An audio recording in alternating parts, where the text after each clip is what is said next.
ये गोटे वाल लिकेज हो देखो ये वालटा लिकेज हो पाइप ये कटा है पूरा पिला काम कर पाइपटा पूरा एठू आसला ये लिकेज हो ये पाइपटा लिकेज होता लॉन्ड्री पाइप लिकेज हो जो लॉन्ड्री वाशिंग मशीन गुड़ा अच्छी तार वाटर सप्लाईटा लिकेज हो यहाँ हूँ पाइप तार पाइप यहाँ लिकेज होता यहाँ तो मुझे भाविली आपको बतेगा जिनसा ये गेट बॉल भी यहाँ या नुआ चेंज कर देचे गेट बॉल ये नुआ चेंज कर देची आईसा आम आपको फिक्स करूँ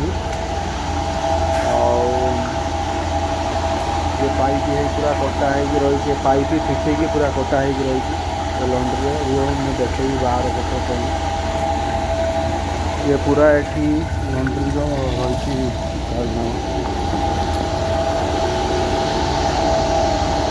एक मशीन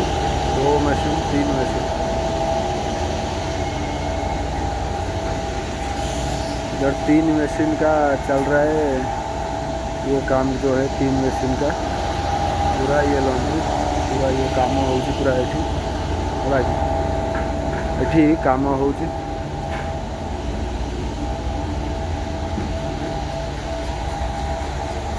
पाइपटा है आम पिला काम करते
थोड़ा दूर में देखो।